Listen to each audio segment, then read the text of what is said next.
Bien, bonjour à tous. Merci de nous rejoindre sur cette session Change Management Human Approach avec Philippe Journeau. En fait, on va avoir une petite discussion, le président de la compagnie de Phalsbourg. Juste une petite question technique. Alors, vous voyez que j'ai pas de masque. Ça, c'est le privilège quand on est animateur en présentiel, contrairement à tous ceux qui sont en face de moi et qui sont masqués. En revanche, pour des questions-réponses, il faut passer par ça. Slido, vous l'avez en face. Je ne peux pas vous tendre le micro. Vous n'avez pas le droit de le saisir. Donc, s'il vous plaît, vous notez vos petites questions là-dessus et j'essaierai de les poser à Philippe Journeau. Philippe, on va essayer de parler de changement managérial, de vision du leader, etc. par rapport à cette crise. Je voudrais commencer cette première question justement sur le leader, sur le chef d'entreprise que tu es, l'entrepreneur que tu es. Comment tu as réagi au déclenchement de la crise du Covid-19 ? Quel message, d'abord, toi, personnellement, et ensuite, quel message tu as délivré à tes équipes, à tes clients, à tes partenaires ? Alors, bonjour Gaël d'abord, bonjour à tous. En fait, moi, j'ai commencé par un grand flop. Parce que il se trouve que j'étais en vacances à Dubaï. Et je me suis aperçu pendant les vacances de février qu'il n'y avait plus un Asiatique. Donc, j'ai eu un grand flip. Et en rentrant le 23 février, j'étais absolument terrorisé parce que j'avais compris physiquement ce qui nous arrivait, puisque ça venait évidemment de l'Orient. Et j'ai fait une réunion qui a été un vrai échec, puisque j'ai réuni les 30 cadres les plus importants de l'entreprise et j'ai eu un message de grand danger, en fait, en leur disant, voilà, on va traverser une tempête effroyable, j'enlève toutes les délégations, je reprends la barre du navire, je leur raconte la tempête, le navire dans la tempête, etc. Et en fait, je n'avais pas réalisé qu'il faisait très beau dehors et que personne ne comprenait ce que j'étais en train de leur dire, parce que personne n'avait vécu ce que j'avais vécu. Et donc, j'ai posé la question de confiance à ces cadres en leur disant, bah, écoutez, ceux qui veulent partir, on fera une transaction, parce que vraiment, ça va tanguer très très fort. Et 24 heures ou 48 heures plus tard, j'ai vu la DRH en lui disant, est-ce qu'il y a des gens qui sont venus te dire qu'ils voulaient quitter l'entreprise, qu'ils ne voulaient pas traverser tout ça avec nous ? Et la DRH m'a dit non, mais en revanche, il y en a plusieurs qui m'ont demandé si tu allais bien avec ta femme, si tu avais passé de bonnes vacances, ce qui s'était passé, quoi. Et en fait, du coup, paradoxalement, grâce à cela, on a pu s'adapter très très tôt à la crise du Covid.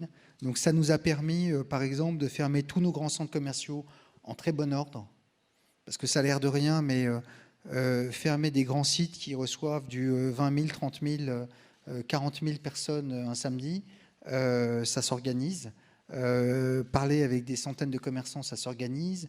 Parler avec les autorités, ça s'organise, etc. Et donc, paradoxalement, ça nous a permis d'avoir, je dirais, 3 semaines d'avance. Voilà. Mais c'est vraiment le hasard. Hein. Je n'avais pas de vision particulière. C'était vraiment parce que j'avais compris que tout d'un coup, les plages, les types vous disaient c'est rempli, tout va bien. Les plages étaient vides. Il n'y avait plus un Asiatique. Et je me rappelle que j'ai vraiment flippé dans l'avion du retour parce qu'au lieu de regarder des films, je refaisais un plan stratégique, en fait. Et est-ce que tu as délivré le même message auprès de tes partenaires et auprès de tes clients ? Est-ce que tu avais aussi cette inquiétude que tu leur as fait partager ? Non, parce qu'en fait, ce qui s'est passé, c'est que chez nous, il y a trois grands secteurs d'activité. Il y en a un qui est dominant, qui est le retail.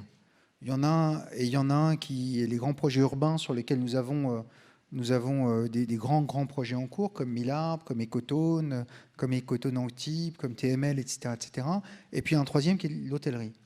Et en fait, il fallait apporter des réponses appropriées à chacun des business.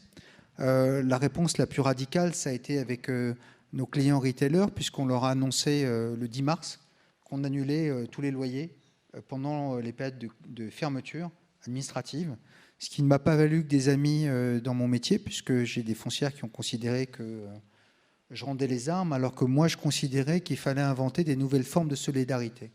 Et c'était un peu ce qu'a essayé de faire l'État, ce qui était de dire à la société, il faut inventer des nouvelles formes de solidarité. C'est ce qu'on a fait avec les enseignes, c'est ce qu'on a fait avec les gens des cinémas, avec les restaurateurs, etc., etc. Nous avons purement et simplement annulé l'intégralité des loyers. Ça coûtait combien, ce geste de solidarité? Énormément d'argent, vraiment énormément d'argent. Plus de 20 millions d'euros. Mais moi, j'estimais qu'on ne peut pas avoir des valeurs qu'on inscrit dans l'ADN de l'entreprise, qui est de dire l'amour du client, être proche de ses clients, etc., et aller faire des négos foireuses avec eux en leur disant tu peux pas ouvrir ton magasin, mais comme mon centre commercial, lui, peut ouvrir parce que tu as un gars qui fait de l'alimentaire, eh bien, personne, moi, c'est pas moi qui t'oblige à fermer ton magasin, etc. Je trouvais que c'était vraiment indécent. Et par rapport à ce qu'ont vécu les entreprises, en particulier dans le retail, c'était, et comme dans l'hôtellerie, enfin, si on a vu des hôtels ouverts, on aurait fait exactement pareil, bien sûr. Je reviens sur les premières conséquences sur la vie d'entreprise, tu l'as dit un petit peu, mais sur le modèle économique, est-ce qu'à un moment, quand tu es rentré de Dubaï, tu t'as dit il faut que je change de modèle économique, il faut que je change de vitesse dans le déploiement de mes projets, il faut que je révise mes ambitions à la baisse? Bien sûr. En fait, on a eu un plan qui s'appelle Reset, et qui dit, voilà, partout où on est ouvert, il faut protéger notre patrimoine et nos clients, et évidemment les clients de nos clients, à savoir nous tous. Ensuite, partout où nous sommes en travaux, il faut continuer les travaux. On a eu beaucoup de mauvaises expériences avec les entreprises qui faisaient les travaux, puisqu'elles ont voulu en profiter pour augmenter les prix des travaux malgré leur contrat, en nous disant qu'elles allaient avoir moins de productivité, donc ça allait nous coûter plus cher, etc. etc. Et puis, et sur les grands déploiements, eh bien, on sait très bien que les projets culturels, ça va prendre plus de temps, que certains grands projets de bureau, ça va prendre plus de temps, etc. etc. Donc, si tu veux, on a eu des réponses adéquates face à chacune des situations. Sur les ambitions, du coup? Non, nous, on a simplement ce qu'on avait prévu de faire en 3 ans, on va le faire en 5 ans. Et ce que l'on sait, en revanche, c'est que les taux de rentabilité que nous demandons pour les projets futurs seront évidemment supérieurs, parce que simplement, les banquiers qui ont joué le jeu, aujourd'hui, une fois qu'elles auront donné les PGE, les prêts, etc., on sait très bien que pour les investissements, elles vont demander beaucoup plus de fonds propres. On l'a déjà vécu dans l'hôtellerie, où on avait eu des notifications bancaires le 2 mars, et le 25 mars, les mêmes banquiers nous disaient les gars, il faut mettre plus de fonds propres. Donc, on sait qu'il va falloir mettre plus de fonds propres, et face à cela, il faut une plus forte rentabilité. Donc, ça veut dire que ça sera une rotation du capital qui va être plus lente, et donc la sortie des dossiers va être plus lente, et ça va participer quand même, à une échelle macro, à ce que la crise économique soit quand même bien sévère, quoi.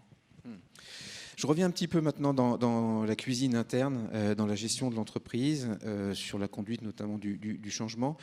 Si je rentre un petit peu dans le détail, comment la compagnie Phalsbourg s'est-elle adaptée, organisée ou réorganisée pour répondre à la crise actuelle? Si je fais la réunion d'après, une fois que tu as convoqué tes 30 cadres. Alors, là où ça a été très très dur, c'était au retour.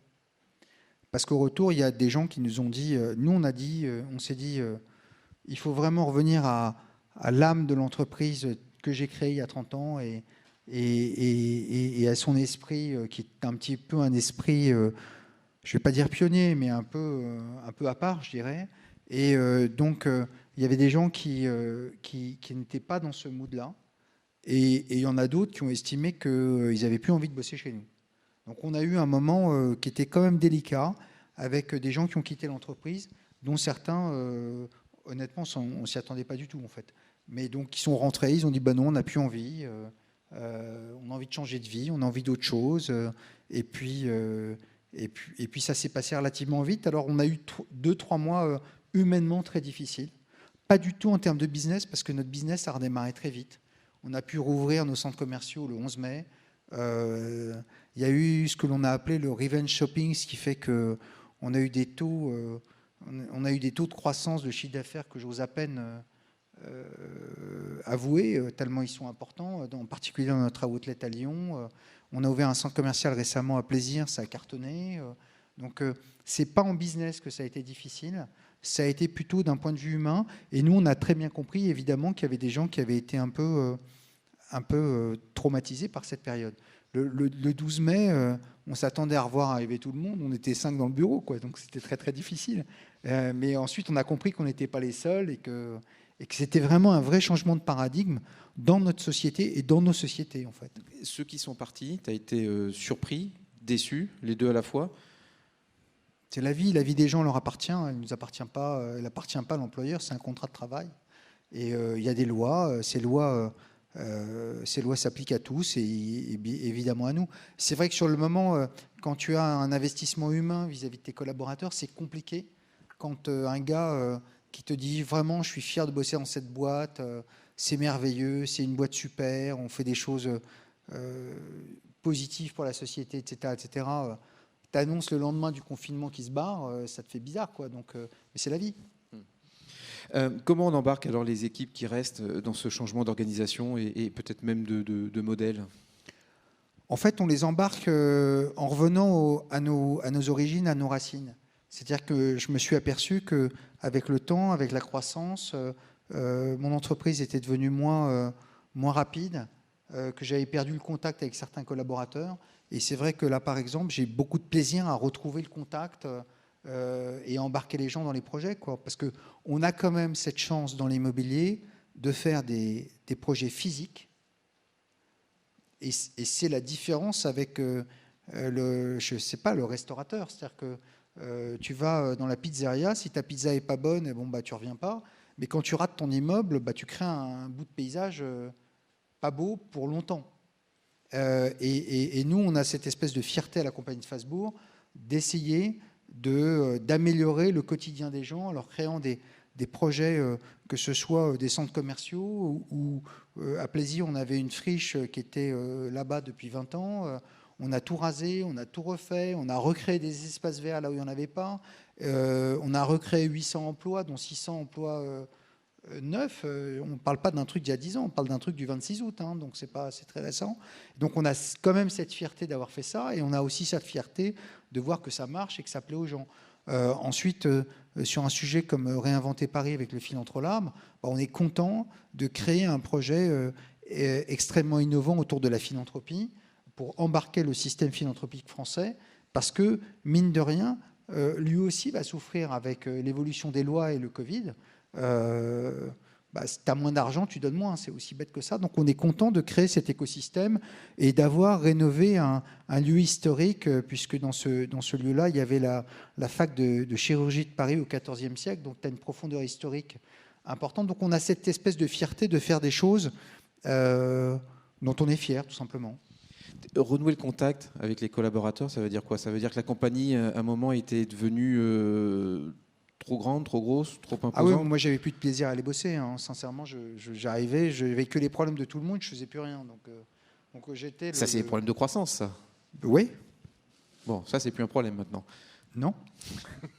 Aujourd'hui, le profil de la compagnie de Fasbourg, vous êtes combien de collaborateurs? Non, on est 170, mais le sujet, c'est que si tu veux, tu as le plaisir Enfin, moi, j'ai retrouvé le plaisir que j'avais il y a 10 ans à bosser. Donc, c'est très, très important pour moi. Donc, c'est une bonne chose. Parce qu'à un moment donné, dans ta vie, tu as que les emmerdes. Donc, si tu veux, tu autant essayer de faire que ta vie professionnelle soit intéressante et qu'elle te passionne. Ça change rien par rapport ça change rien par rapport au projet. C'est-à-dire qu'on a des projets vraiment fantastiques. La Tour Occitanie, c'est fantastique. 1000 arbres, c'est un projet fantastique. Mais ton quotidien change. Qu'est-ce que tu attends aujourd'hui de chacun de tes collaborateurs avec qui tu as renoué? Tu attends que ça soit des petits Philippe Journeau en puissance, que ça soit qu'ils soient dans cet esprit pionnier, entrepreneur? Non, j'attends qu'ils s'éclatent en bossant chez nous. J'attends qu'ils aient une vie. En fait, je pense que un des marqueurs de succès, c'est que les gens ne voient pas le temps passer, qu'ils aient la fierté de faire ce qu'ils font chez nous. Parce que je répète, quand on est dans l'immobilier et qu'on fait notre métier, à un moment donné, on a un résultat qui est concret, qui est l'immeuble et le paysage urbain que tu crées. Et j'attends qu'ils aient cette fierté et qu'ils soient heureux de bosser là et qu'ils ne voient pas le temps passer, quoi. J'en viens à la question... Ça ne veut pas dire que tu n'as pas des vents contre, ça ne veut pas dire que tu n'es pas dans la galère, ça ne veut pas dire que tu n'es pas Ça ne veut pas dire que la vie est facile, est un long fleuve tranquille. On le vit tous.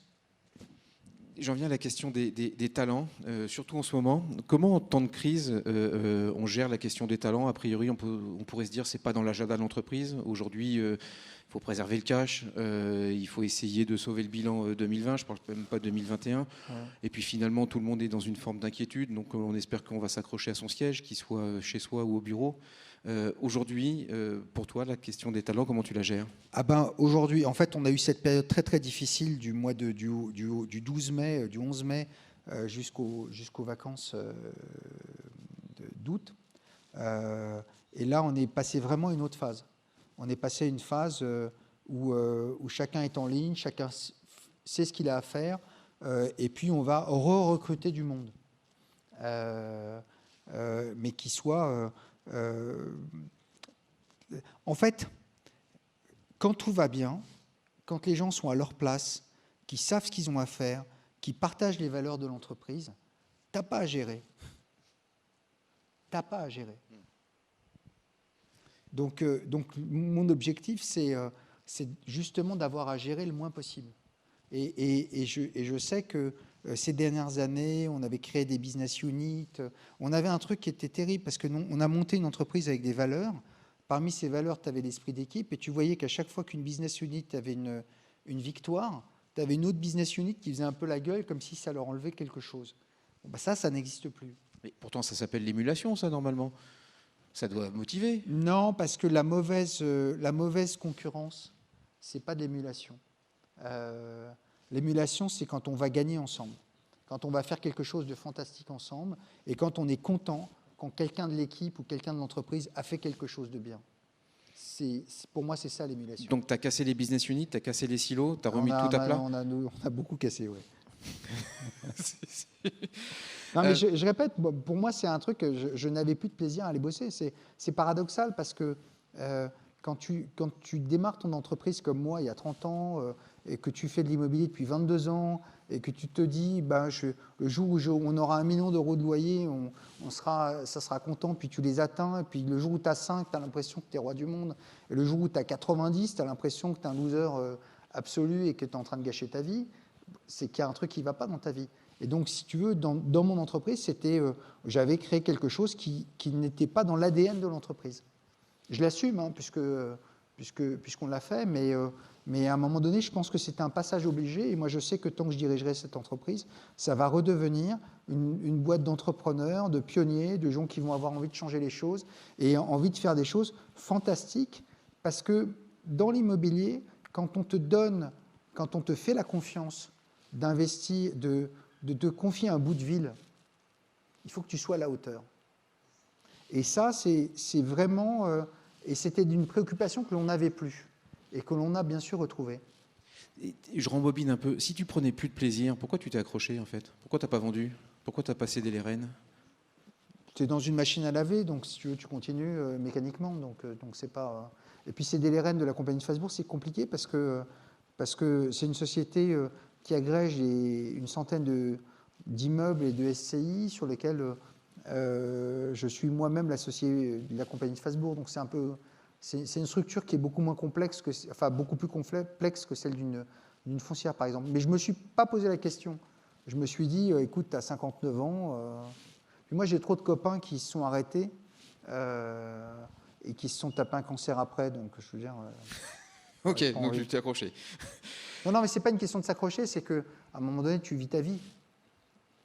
Moi, j'ai créé cette boîte, j'avais 29 ans. Je ne me suis pas dit, je n'ai jamais donné, je n'ai jamais considéré que l'argent était la valeur suprême, loin de là.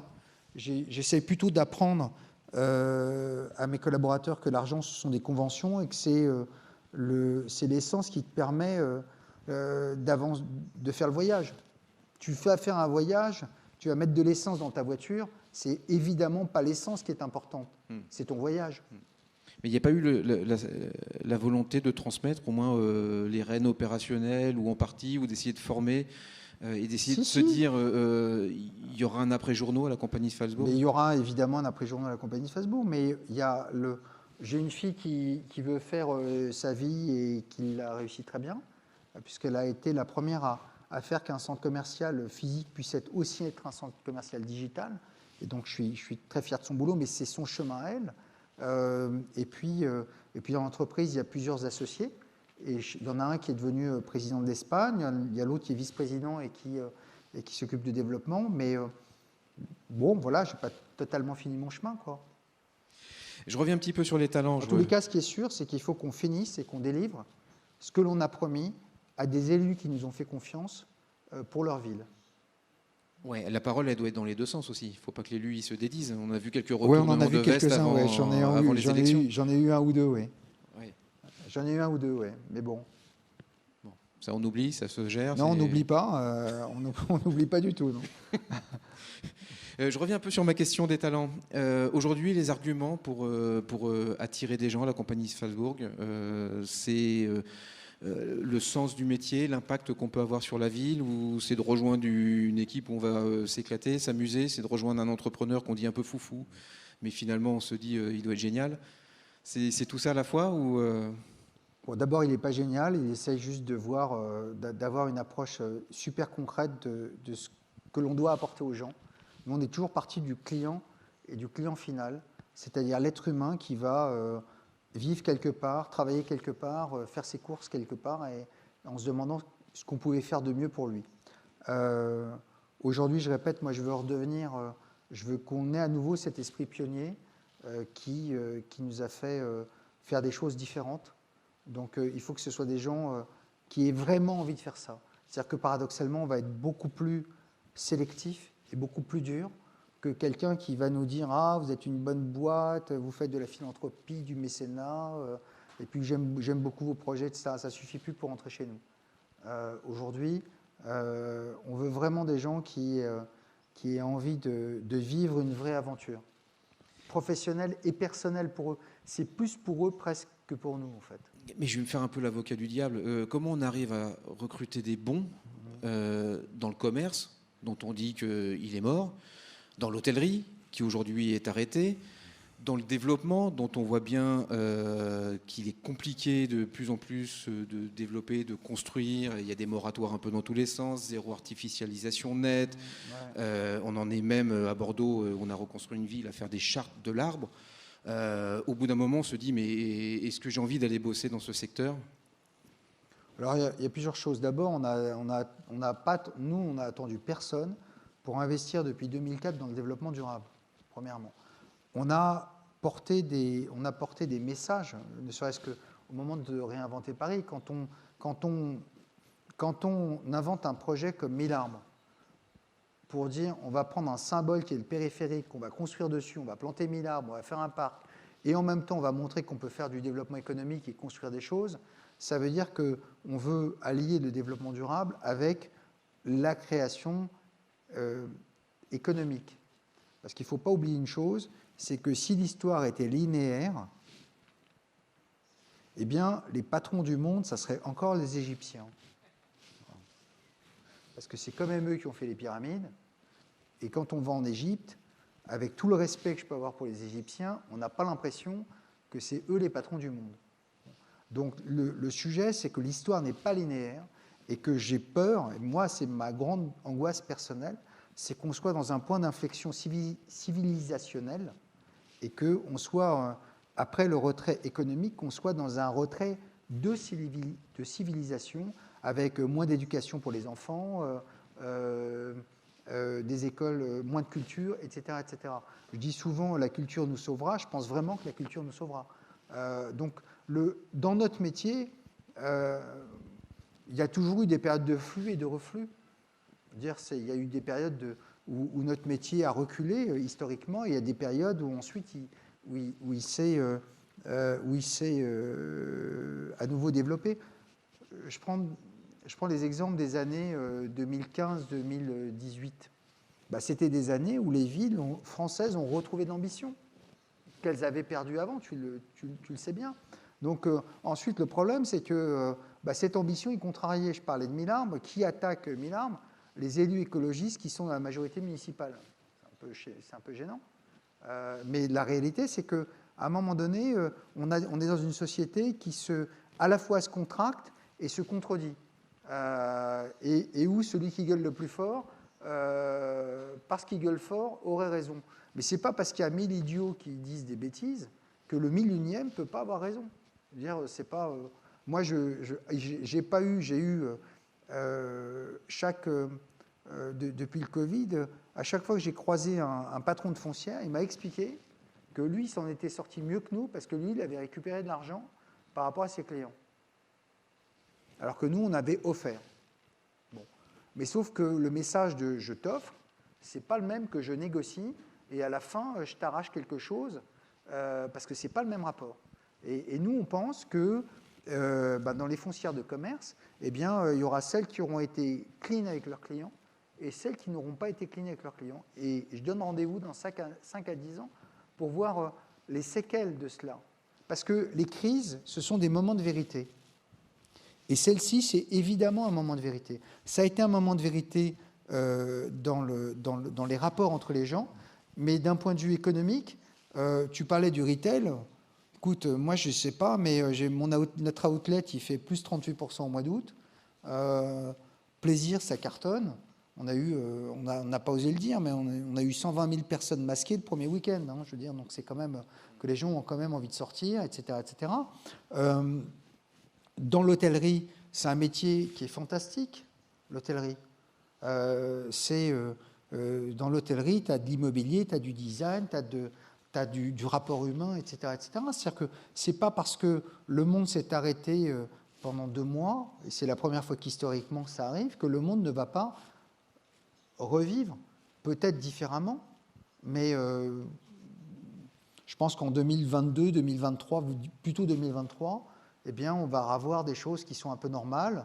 Et je pense que les gens vont aussi, à nouveau, avoir envie d'aller voyager, découvrir le monde, etc., etc. En fait, il faut s'imaginer qu'après le vaccin, on verra, après le vaccin, on verra à quel point le monde a changé. Bon, il faut déjà trouver le vaccin. Ouais, mais ça... Où ils vont le trouver. Ouais. Je voudrais qu'on finisse juste notre dernière partie d'entretien sur la part de l'humain dans l'innovation. Finalement, la crise du Covid-19, elle consacre la victoire des GAFA. En tout cas, si on regarde les cours de bourse, c'est incroyable. Qu'est-ce qui reste pour les autres entreprises? Qu'est-ce qui reste pour ceux qui ne s'appellent pas Google, qui ne s'appellent pas Amazon, qui ne s'appellent pas... J'aurais dû rajouter Tesla avant qu'ils dévissent. Non, mais il reste le reste du monde. C'est-à-dire qu'à un moment donné... la difficulté de cette révolution, c'est qu'elle produit beaucoup moins d'emplois que les révolutions précédentes. Et ça, c'est un sujet qui est un petit peu angoissant. La révolution industrielle a créé des millions et des millions d'emplois. La révolution digitale ne crée pas malheureusement des millions d'emplois. Quand tu vois l'impact humain par exemple, de Google ou de Facebook, ça n'a rien à voir avec l'impact humain de l'invention, je dirais, de l'électricité. Et donc ça, c'est quelque chose qui est un tout petit peu angoissant, et c'est plus ça qui m'angoisse. Maintenant, le monde s'est toujours développé au service de l'être humain, en apportant des gains en productivité. La révolution digitale, c'est avant tout des gains en productivité, et aussi une ouverture sur le monde qui est supérieure. Moi, je pense qu'on vit une période qui est formidable, et c'est aux entreprises et aux êtres humains de tirer profit de tout ce que le digital leur apporte. Et demain, la révolution de l'intelligence artificielle, elle va détruire des millions d'emplois, alors, à défaut on verra. C'est-à-dire qu'à chaque fois qu'il y a un changement... En fait, chaque révolution crée un marché plus grand que la révolution précédente. Donc... voilà, donc il y a plus de gens qui... les aéroports, c'est plus important que les ports. Le commerce de périphérie était plus important que le commerce de centre-ville. Le commerce digital va être plus important que le commerce de périphérie. Bon. Mais ce n'est pas pour autant qu'il n'y a pas des opportunités. Et ce qu'il ne faut juste pas, et moi je pense que ce qu'il faut arriver à éviter, c'est que le rôle de l'être humain, ça soit juste un rôle de consommateur, quoi. Ça serait vraiment chiant. Parce que ça voudrait dire un reflux de l'humanité absolument terrifiant, quoi. Ça veut dire qu'on a baissé les armes. Ma dernière question, au-delà de la tech, elle sera où l'innovation pour toi demain? Elle sera partout. tant qu'il y aura des gens qui vont réfléchir, tant qu'il y aura des gens qui voudront progresser, faire progresser leur métier. Parce qu'il y a plusieurs séries d'innovations. On pense toujours aux innovations de rupture, mais il y a la petite innovation de tous les jours, ou dans chaque métier, qui font évoluer les métiers et progresser l'économie. Donc, il ne faut pas se tromper, c'est-à-dire que l'innovation, c'est pas 0 ou 1, c'est beaucoup de décimales. Et donc, ce sont ces beaucoup de décimales qui nous appartiennent à tous, puisqu'on peut tous évidemment innover. Mais ce que je considère, c'est que quand même, l'être humain a besoin de sociabilité, a besoin de se retrouver, a besoin d'échanger, que ce soit en digital ou que ce soit en physique. Il a besoin de le faire. Et donc, il ne faut jamais oublier l'être humain. Donc, on aura besoin de lieux physiques ici, de lieux digitaux pour ceux qui nous suivent. On aura besoin d'une forme d'hybridation. Oui, mais fondamentalement, les gens qui sont dans la salle, ils pourraient être chez eux en train de nous regarder discuter. L'important, c'est que ça les intéresse. Et je répète, nous, on travaille au service de l'être humain. C'est-à-dire que on n'a jamais voulu travailler à la compagnie de Falzbourg au service d'un taux de rendement interne, au service d'un taux de profit, etc., etc. On a toujours voulu faire des projets les mieux possibles. Et c'est ce qui est vraiment notre moteur. Et donc, on s'aperçoit qu'à chaque fois qu'on travaille bien pour les gens, eh bien, ils te le rendent en lisant ton journal quand c'est un journal, en suivant ton émission quand c'est une émission, en venant dans ton centre commercial quand c'est un centre commercial, en allant dans un restaurant quand c'est un restaurant, ou dans un hôtel quand c'est un hôtel. Donc, quand tu travailles pour les gens, eh bien, d'une certaine manière, un jour, tu as le reward. Merci beaucoup Philippe. Il nous reste 3 minutes et j'ai des questions. Alors le problème c'est que j'ai pas mes lunettes, donc j'ai des petits bras.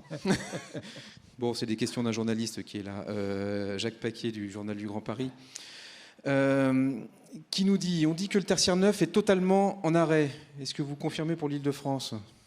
C'est un petit peu compliqué en ce moment, évidemment.